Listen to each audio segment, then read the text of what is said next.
नमस्कार, next 9 news देख रहे हैं आप और मैं हूं आपके साथ प्रज्ञा सिंह। स्वागत है आप सभी का मेरे खास प्रोग्राम सत्ता से सवाल में। लोकसभा चुनाव से पहले क्या बीएसपी की एंट्री अब इंडिया अलायंस में होती हुई देखी जा सकती है। जिस तरह से लगातार मायावती से नाराज होकर उनके सांसद, विधायक और कार्यकर्ता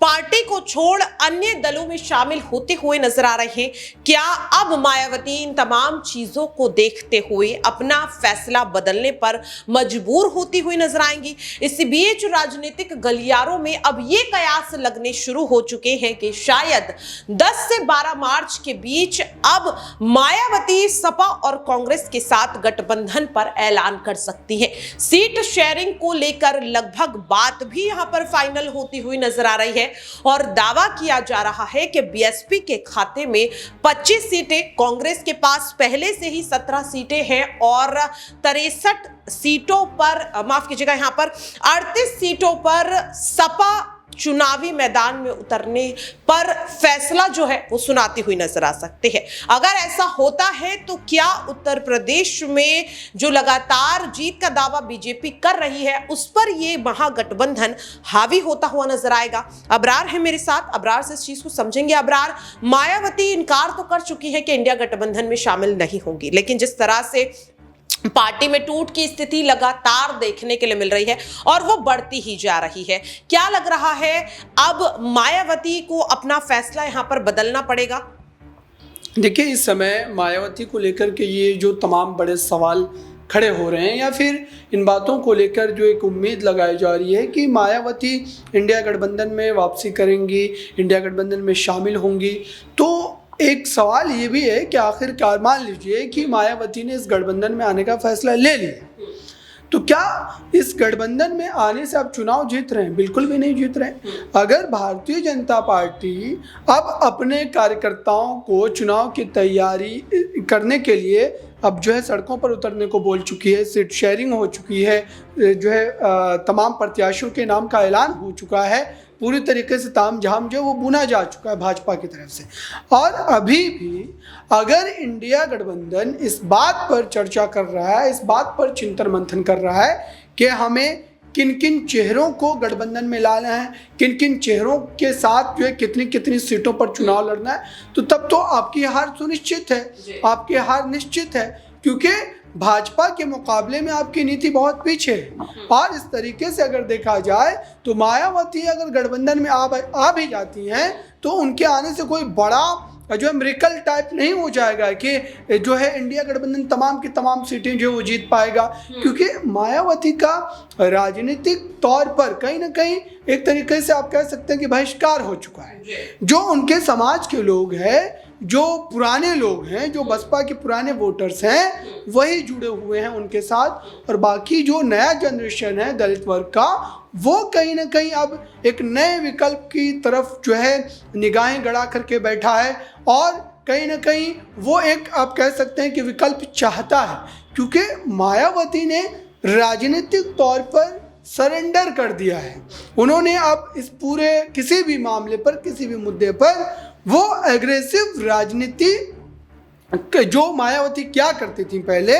वो चीज़ें मायावती में ख़त्म हो चुकी है, पार्टी स्तर पर भी, व्यक्तिगत तौर पर भी। तो अब मायावती को लेकर के अगर इंडिया गठबंधन इस तरीके की तैयारियों में जुटा है, इंडिया गठबंधन अगर इस ढंग से मायावती को अपने गठबंधन में लाने की तमाम कोशिशें जो है वो कर रहा है, लेकिन इन कोशिशों का उन्हें कितना ज़्यादा लाभ मिलेगा, कितना ज़्यादा उन्हें जो है फ़ायदा पहुंचेगा राजनीतिक तौर पर, वो तो नतीजे ही बता पाएंगे। अब इस पूरे मामले पर आप देखिए कि चंद्रशेखर आज़ाद के साथ भी इंडिया गठबंधन जो है वो उनको जो अपने साथ लाने की कोशिश कर रहा है, वहीं दूसरी तरफ मायावती को भी अपने साथ लाने की कोशिश कर रहा है। तो यहाँ पर कहीं ना कहीं जो है एक स्थिति जो बनती है वो ये कि मायावती क्या चंद्रशेखर आज़ाद के उस गठबंधन में रहते हुए उस गठबंधन का हिस्सा बनना चाहेंगे, ये एक बड़ा सवाल है। क्योंकि अगर चंद्रशेखर आज़ाद इंडिया गठबंधन में रहकर 2 से 3 सीटों पर भी चुनाव लड़ पाते हैं, अगर इंडिया गठबंधन की तरफ से अखिलेश यादव उन्हें वो सीटें ऑफर कर देते हैं, तो ये भी कहीं ना कहीं मायावती की राजनीति के लिए एक बड़ा झटका होगा। अब देखिए उत्तर प्रदेश में अगर कोई एकमात्र चेहरा दलित वोट बैंक को लेकर कब्जेदार माना जाता है तो वो चेहरा मायावती का है, और मायावती लगातार उस बात को कहीं ना कहीं स्थापित की हुई है। किसी भी तरीके से उसमें हेर फेर की स्थिति जो है वो देखने को नहीं मिल रही है, और नहीं सेंधमारी का कोई मामला जो है हमें देखने को मिलता है। चंद्रशेखर आज़ाद लगातार एक तरीके से प्रयासरत ज़रूर हैं, वो कई चुनावों में जो है अपनी पार्टी को उतार भी चुके हैं, लेकिन उसके बावजूद भी उन्हें कोई बड़ी सफलता जो है वो हाथ नहीं लगी है। तो इसका राजनीतिक मायने यही निकलता है कि जो मायावती के साथ परंपरागत वोट बैंक है वो उनके साथ बना हुआ है, और बाकी के वोट जो हैं वो एक विकल्प की तलाश में है, और विकल्प चंद्रशेखर आज़ाद ही नहीं हो सकते हैं, बल्कि भाजपा भी हो सकती है, समाजवादी भी हो सकती है, संजय निषाद भी हो सकते हैं, ओपी राजभर भी हो सकते हैं, और अपना दल भी हो सकता है। तो ये तमाम के तमाम विकल्प जो हैं उनके लिए खुले हुए हैं। और ये जो एक मिथ बनाने की कोशिश की जाती है हमेशा कि दलित मायावती के साथ है पूरी तरीके से, यादव अखिलेश के साथ है पूरी तरीके से, ये बिल्कुल जो है बेबुनियाद बातें हैं। आप आंकड़े उठाइए 19 के, 24 के और 2014 के, ये तमाम आंकड़े बताते हैं कि यादव आधा जो है वो भाजपा को वोट करता है, दलित जो है वो आधे से लगभग कम जो है वो भाजपा को वोट करते हैं। वरना भारतीय जनता पार्टी राष्ट्रपति के पद के तौर पर जब द्रौपदी मुर्मू का चेहरा आगे करती है तो इतना ज़्यादा उछलकर वो राजनीति क्यों करती नजर आई? उसके पीछे सीधे तौर पर मकसद ये है कि उसका कहीं ना कहीं राजनीतिक लाभ उन्हें मिलने की उम्मीद जो है वो बनी हुई है, और इसी वजह से उन्होंने इस तरीके से जो है उस पद को कहीं ना कहीं भुनाने की कोशिश की। अब आ जाइए इस समय जिस ढंग से उत्तर प्रदेश में राजनीतिक समीकरण बुनने की कोशिश अखिलेश यादव ने की है और कांग्रेस पार्टी ने की है। इस गठबंधन को अगर कुछ जो है महीने पहले बना दिया गया होता, अगर इस गठबंधन में सीट शेयरिंग का फॉर्मूला कुछ महीने पहले कर लिया गया होता तो जाहिर सी बात है कि इसका फ़ायदा मिलता। और अभी भी देखिए कन्फ्यूज़न की स्थिति है।